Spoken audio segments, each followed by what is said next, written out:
Assalamualaikum warahmatullahi wabarakatuh. Kami dari kelompok 11 akan mempresentasikan salah satu contoh penyelesaian kasus menggunakan metode regresi berganda. Saya Muhammad Fadli Jabbar, NIM G0311911052. Yang pertama itu, adapun contoh kasus yang kami akan analisis ialah sebuah penelitian dilakukan untuk mengetahui apakah ada pengaruh makanan ikan atau tiap hari dalam seminggu dan panjang ikan milimeter terhadap berat ikan kilogram di desa Tani Tambak Sejahtera. Adapun yang akan dianalisis ialah yang pertama, menentukan persamaan garis regresi linear berganda. Yang kedua, menentukan variabel mana yang memberikan pengaruh lebih besar. Yang ketiga, menentukan koefisien determinasinya serta interpretasinya. Yang keempat, melakukan uji F. Terus, selanjutnya berikut ini merupakan data pengamatan dari contoh kasus. Terus, yang keempat, selanjutnya ini merupakan tabel hasil perhitungan dari data kasus. Perkenalkan, nama saya Tania Mandar Tamir dengan NIM G0311911101. Saya akan menjelaskan cara menentukan persamaan garis regresi linear berganda. Bentuk umum persamaan regresi linear berganda ialah Y sama dengan beta 0 tambah beta 1x1 tambah beta 2x2 tambah epsilon I. Secara manual, persamaan ini dapat dibuat dengan menentukan dugaan persamaan garisnya, yaitu YI sama dengan A tambah B1x1 tambah B2x2, di mana A adalah dugaan intercept beta 0, B1 adalah dugaan kemiringan garis regresi beta 1, dan B2 adalah dugaan kemiringan garis regresi beta 2. Untuk menentukan nilai konstanta atau A dan koefisien regresi atau B1 dan B2, kelompok kami menggunakan metode kuadrat terkecil. Jadi, sebelum menentukan nilai A, B1 dan B2, kita terlebih dahulu harus menentukan nilai stigma X1 kuadrat, stigma X2 kuadrat, stigma Y kuadrat, stigma X1Y, stigma X2Y, dan stigma X1X2 dengan menggunakan rumus yang tertera pada slide ini. Dari hasil perhitungan diperoleh stigma X1 kuadrat sama dengan 28, stigma X2 kuadrat sama dengan 2376,9167, stigma Y kuadrat sama dengan 68, stigma X1Y sama dengan 24, stigma X2Y sama dengan 218, dan stigma X1X2 sama dengan 182. Tahap selanjutnya yaitu menentukan nilai B1, B2, dan A. Untuk menentukan nilai B1 dapat menggunakan rumus seperti yang tertera pada slide ini, dan diperoleh hasil nilai B1 adalah 0,51959837. Untuk menentukan nilai B2 dapat menggunakan rumus seperti yang tertera pada slide ini juga, dan diperoleh hasil 0,0115929921. Nama saya Meliana Christian Kurnia, NIM G0311911018. Pada bagian ini saya akan menjelaskan mengenai slide ke-7. Nilai A dapat ditentukan dengan rumus sigma Y dikurang B1 kali sigma X1 kurang B2 kali sigma X per N, dan diperoleh hasil 28,3213813. Dengan menggunakan Microsoft Excel pun diperoleh nilai intercept yaitu 28,32138. Nilai koefisien kemiringan variabel X1 yaitu 0,519598 dan nilai koefisien kemiringan variabel X2 yaitu 0,05193.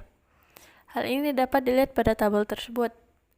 Sehingga persamaan garis regresi linear sederhana untuk kasus ini ialah Y sama dengan 28,3213813 ditambah 0,51959837x1 ditambah 0,051929921x2.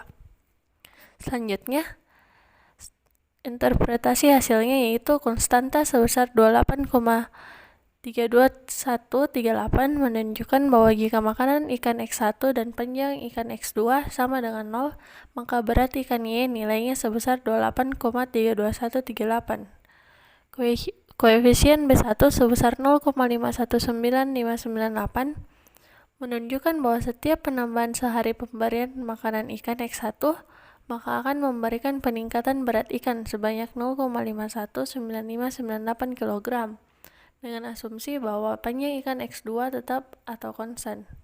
Koefisien B2 sebesar 0,05193 menunjukkan bahwa setiap bertambahnya panjang ikan X2 maka akan memberikan peningkatan berat ikan sebanyak 0,05193 kg dengan asumsi bahwa panjang ikan X1 tetap atau konstan. Selanjutnya ialah menentukan variabel mana yang memberikan pengaruh lebih besar. Dilihat dari persamaan garis regresi, nilai B1 lebih besar dibandingkan nilai B2.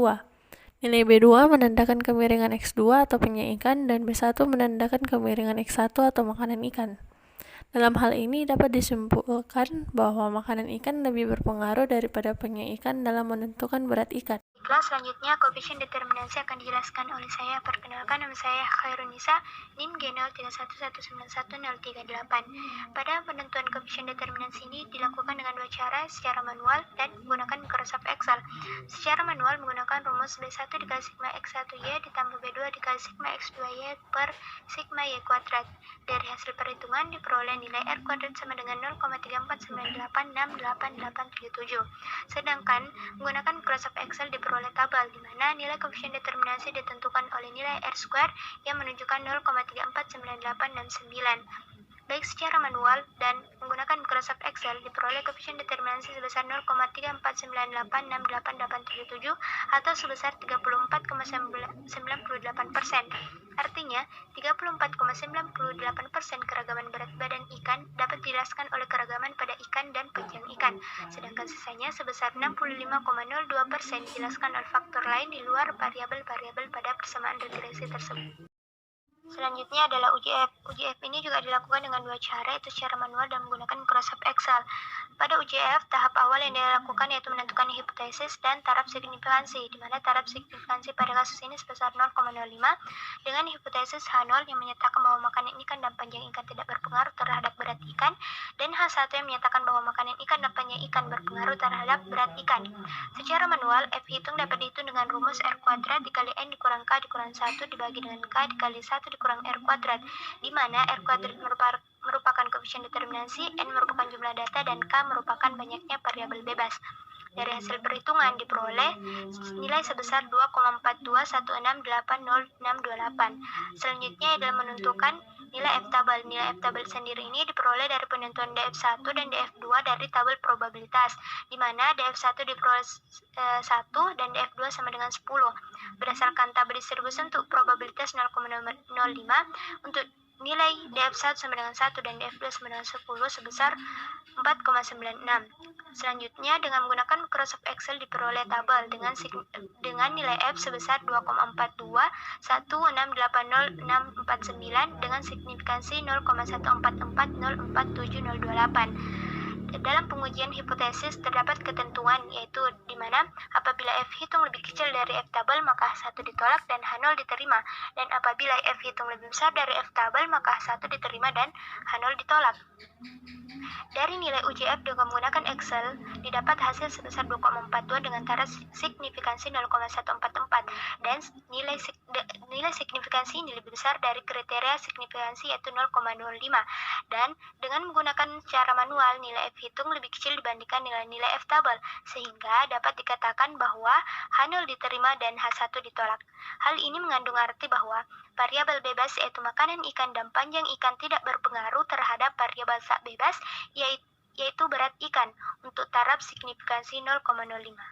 Demikianlah hasil presentasi kami dan penjelasan tersebut bahwa variabel X1 yaitu makanan ikan dan variabel X2 yaitu panjang ikan tidak dapat mempengaruhi variabel Y atau berat ikan pada kasus ini. Assalamualaikum warahmatullahi wabarakatuh.